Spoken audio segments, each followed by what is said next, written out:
Hi guys, welcome to PC Tamilan channel. இன்னைக்கு நம்ம சேனல்ல பார்க்க போற வீடியோ உங்க சிஸ்டம்ல வால்யூமை இன்க்ரீஸ் பண்றது எப்படி, அதாவது 500% வால்யூம் வந்து இன்க்ரீஸ் பண்றது எப்படி, அது மட்டும் இல்லாம ஆடியோ குவாலிட்டி இன்க்ரீஸ் பண்றது எப்படிங்கறத பத்தி தான் இன்னைக்கு நம்ம வீடியோல பார்க்க போறோம். இந்த வீடியோக்குள்ள போறதுக்கு முன்னாடி நம்ம சேனலை சப்ஸ்கிரைப் பண்ணாம இருந்தீங்க அப்படின்னா கீழே இருக்க ரெட் கலர் சப்ஸ்கிரைப் பண்ணிங்க, பக்கத்துல இருக்க பெல் சிம்பலை கிளிக் பண்ணி ஆளுங்கிற ஆப்ஷன் கொடுங்க. அப்பதான் நாங்க போற ஒரு ஃபியூச்சர் வீடியோஸ்மே உங்களுக்கு நோட்டிஃபிகேஷன்ல வரும். நீங்கள் நம்ம சோஷியல் மீடியாஸில் ஃபாலோ பண்ணாமல் இருந்தீங்க அப்படின்னா டிஸ்கிரிப்ஷன் லிங்க் இருக்குது, கிளிக் பண்ணி ஃபாலோ பண்ணிங்க. அது உங்களுக்கு ரொம்ப யூஸ்ஃபுல்லாக இருக்கும். வாங்க கைஸ், வீடியோக்குள்ளார போகலாம்.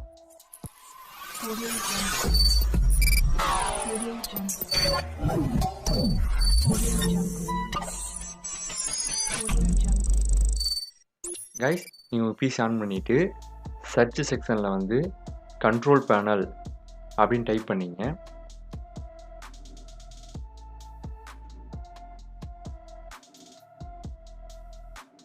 சர்ச் பண்ணி ரிசல்ட் வந்ததுக்கப்புறம் நீங்கள் கிளிக் பண்ணி கண்ட்ரோல் பேனல் ஓப்பன் பண்ணிங்க.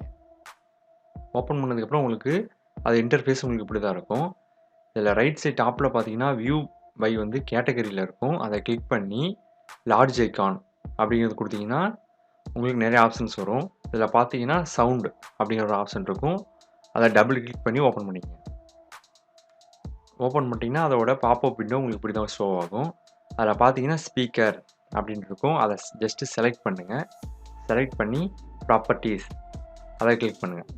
கிளிக் பண்ணதுக்கப்புறம் பார்த்தீங்கன்னா உங்களுக்கு 5 ஆப்ஷன்ஸ் இருக்கும். அதில் பார்த்தீங்கன்னா இன்ஹேண்டன்ஸ் அப்படிங்கிற ஒரு 3வது ஆப்ஷன் இருக்கும். அதை கிளிக் பண்ணுங்கள். கிளிக் பண்ணிங்க அப்படின்னா எனக்கு வந்து இங்கே எதுவுமே ஷோ ஆகலை, சம் இஷ்யூ இருக்கனால. உங்களுக்கு வந்து 4 ஆப்ஷன்ஸ் ஷோ ஆகும். அதில் பார்த்தீங்கன்னா கடைசியாக லவுட்னஸ் அப்படின்ட்டு ஒரு ஆப்ஷன் இருக்கும். அதை கிளிக் பண்ணி அப்ளை கொடுத்து ஓகே கொடுத்துருங்க. ஓகே, இதுலேயும் ஓகே கொடுத்து க்ளோஸ் பண்ணிட்டு நீங்கள் மறுபடியும் ஒரு மூவி ஏதோ ப்ளே பண்ணி பாருங்கள். உங்களுக்கு சவுண்ட் இன்க்ரீஸ் ஆகும். அப்படி இன்க்ரீஸ் ஆகலை அப்படின்னா நீங்கள் அடுத்து செகண்ட் மெத்தடை யூஸ் பண்ணுங்கள். அதுக்கு வந்து நீங்கள் இன்டர்நெட் கனெக்ட் பண்ணிங்க. கனெக்ட் பண்ணிவிட்டு க்ரோம் ப்ரௌசர் ஓப்பன் பண்ணிவிட்டு அதில் வந்து sound booster download for Windows அப்படின்னு போட்டு நீங்கள் என்ன விண்டோஸ் யூஸ் பண்ணுறீங்களோ அந்த விண்டோஸை வந்து நீங்கள் கொடுங்க. இப்போ நான் வந்து விண்டோஸ் 11 யூஸ் பண்ணுறதுனால நான் விண்டோஸ் 11னு கொடுக்குறேன்.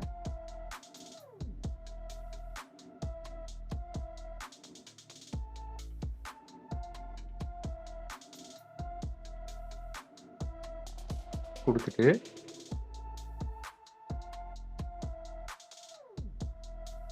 இங்கே பார்த்தீங்கன்னா உங்களுக்கு சர்ச் ரிசல்ட் வந்துடுச்சு. இதில் நிறையா பூஸ்டர் வந்து இருக்கும். நீங்கள் அப்படியே கீழே ஸ்க்ரோல் டவுன் பண்ணி வந்தீங்க அப்படின்னா இங்கே பார்த்தீங்கன்னா ஃபைல் ஹார்ஸ் அதோட ரிசல்ட் ஒன்று இருக்கும். அதை வந்து நீங்கள் கிளிக் பண்ணி டவுன்லோட் பண்ணிங்க. இங்கே பார்த்தீங்கன்னா sound booster download 2022 latest version இருக்கும். அதை கிளிக் பண்ணி நீங்கள் டவுன்லோட் பண்ணுங்கள். கிளிக் பண்ணி அப்படின்னா ஃபைல் ஹார்ஸோட இன்டர்ஃபேஸ் வந்துடுச்சு. இங்கே பார்த்தீங்கன்னா டவுன்லோடுன்னு ஒரு பட்டன் இருக்கும்.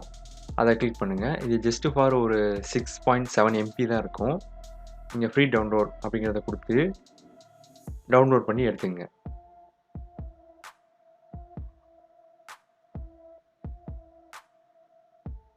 நான் ஆல்ரெடி டவுன்லோட் பண்ணி வச்சுருக்கிறதுனால அது எப்படி இன்ஸ்டால் பண்ணுறது அப்படிங்கிறத பற்றி உங்களுக்கு காட்டுறேன்.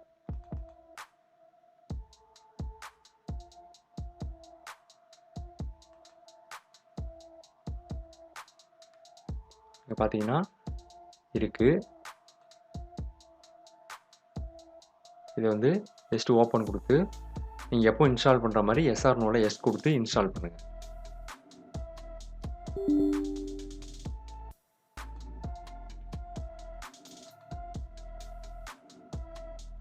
கொடுத்ததுக்கப்புறம் லாங்குவேஜ் கேட்கும். டிஃபால்ட்டாக இங்கிலீஷ் தான் இருக்கும். நீங்கள் ஜஸ்ட் வந்து ஓகே கொடுங்க. அப்புறமா வந்து நெக்ஸ்ட்டு அக்செப்ட் அண்ட் அக்ரிமெண்ட், அதாவது டேர்ம்ஸ் அண்ட் கண்டிஷன் அக்செப்ட் பண்ணிட்டு நெக்ஸ்ட்டு அப்படிங்கிறத கொடுங்க. கொடுத்துரும் பார்த்தீங்கன்னா ஃபைல் லொக்கேஷன் கேட்கும். அதை நீங்கள் சேஞ்ச் பண்ணுற மாதிரி சேஞ்ச் பண்ணிங்க, இல்லைன்னா நெக்ஸ்ட்டு இந்த ஆப்ஷன் கொடுத்துருங்க. கொடுத்துட்டு மறுபடியும் நெக்ஸ்ட்டு கொடுத்துருங்க. நெக்ஸ்ட்டு கொடுத்துட்டு நெக்ஸ்ட்டு அப்புறம் இன்ஸ்டால் கேட்கும். நீங்கள் இன்ஸ்டால் கொடுத்துருங்க. ஜஸ்ட்டு 2 மினிட்ஸ் கூட ஆகாது இன்ஸ்டால் ஆகிறதுக்கு. இன்ஸ்டால் பண்ணதுக்கப்புறம் அது எப்படி யூஸ் பண்ணுறது அப்படிங்கிறத பற்றி நான் உங்களுக்கு காட்டுறேன். இப்போ பார்த்தீங்கன்னா நம்ம இன்ஸ்டால் ஆகிடுச்சு. இங்கே பார்த்தீங்கன்னா நம்ம ஐக்கான் ஷோ ஆகிடுச்சு. இப்போ இது ஃபினிஷ் வந்தோடனே ஃபினிஷ் வந்ததுக்கப்புறம் நம்ம அதை ஃபினிஷ் பண்ணிக்கலாம். இப்போ பார்த்தீங்கன்னா, அது நமக்கு வந்து ஃபினிஷ் வந்துருச்சு. இத கிளிக் பண்ணி ஃபினிஷ் பண்ணிக்கலாம். ஃபினிஷ் பண்ணதுக்கப்புறம் அந்த ஐகான வந்து பார்த்தீங்கன்னா, நமக்கு இது மாரி தான் ஷோ ஆகும். இத டபுள் கிளிக் பண்ணீங்க அப்படின்னா, உங்களுக்கு ரைட் சைடு கீழ பார்த்தீங்கன்னா, உங்களுக்கு ஒரு பாப்பப் வந்து ஷோ ஆகும். அந்த பாப்பப் முன்னாடி பார்த்தீங்கன்னா, உங்களுக்கு டாஸ்க் பார்லயே அதோட ஸ்மால் ஐகான் வந்து உங்களுக்கு ஷோ ஆகிரும். ஷோ ஆயிருச்சு அப்படின்னா, சக்சஸ்ஃபுல்லா வந்து உங்களுக்கு இன்ஸ்டால் ஆயிருச்சுன்னு அர்த்தம். நீங்க என்ன பண்ணணும், அத கிளிக் பண்ணி நீங்க செக் பண்ணிக்கலாம். இப்போ பார்த்தீங்கன்னா, நமக்கு ஷோ ஆயிருச்சு. இதில பார்த்தீங்கன்னா, நமக்கு பாப்பப்பும் வந்துருச்சு. அதே பார்த்தீங்கன்னா, லெஃப்ட் சைட்ல பார்த்தீங்கன்னா, ஒரு ஏரோ இருக்கும். அத கிளிக் பண்ணீங்க அப்படின்னா, அதிலயும் பார்த்தீங்கன்னா, ஒரு ஸ்மால் ஐகான் இருக்கும். ஸ்பீக்கர் ஐகானு. அத கிளிக் பண்ணீங்க அப்படின்னா, உங்களுக்கு வால்யூம் அட்ஜஸ்ட்மென்ட் ஆப்ஷன் வந்து உங்களுக்கு அதில தான் குடுத்துருப்பாங்க. நீங்க அத கிளிக் பண்ணி 0 டூ 500 வரைக்கும் வச்சுக்கலாம். இப்ப நான் கிளிக் பண்ணி காட்டுறேன். இங்க பார்த்தீங்கன்னா இருக்கு. இங்க வந்து 500 வரைக்கும் இருக்கு. அப் டூ 500 கீழ பார்த்தீங்கன்னா 0. நம்ம சிஸ்டம்ல பார்த்தீங்கன்னா, டிஃபால்ட்டாவே 100 வரைக்கும் தான் இருக்கும். நீங்க அத யூஸ் பண்ணீங்க அப்படின்னா, உங்களுக்கு 500 வரைக்கும் கண்டிப்பா நீங்க யூஸ் பண்ணிக்கலாம். இதுல முக்கியமான விஷயம் என்னன்னா, உங்களுக்கு ஸ்பீக்கரோட கேப்பபிலிட்டிய நீங்க பார்த்து தான் இத யூஸ் பண்ணணும். நீங்க லோ கேப்பபிலிட்டி ஸ்பீக்கர வச்சுக்கிட்டு நீங்க இத யூஸ் பண்ணீங்க அப்படின்னா, உங்களுக்கு ஸ்பீக்கரு சீக்கிரமாவே ரிப்பேர் ஆயிரும். அதனால நீங்க கேப்பபிலிட்டி பார்த்துட்டு அதுக்கு ஏத்த மாரி நீங்க யூஸ் பண்ணுங்க. யூஸ் பண்ணீங்க அப்படின்னா, இந்த வீடியோ உங்களுக்கு ரொம்பவே யூஸ்ஃபுல்லாவே இருக்கும். இந்த வீடியோ யூஸ்ஃபுல்லா இருந்துச்சு அப்படின்னா, உங்க நண்பர்களுக்கு ஷேர் பண்ணுங்க. நீங்க நம்ம சேனல சப்ஸ்கிரைப் பண்ணாம இருந்தீங்க அப்படின்னா, கீழ இருக்க ரெட் கலர் சப்ஸ்கிரைப் பண்ணிக்கிட்டு, பக்கத்துல இருக்க பெல் சிம்பல கிளிக் பண்ணி ஆளுங்கிற ஆப்ஷன் குடுங்க. அப்பதான் நாங்க அப்புறம் ஒரு ஃபியூச்சர் வீடியோஸ்மே உங்க நோட்டிஃபிகேஷன்ல வரும். Thank you.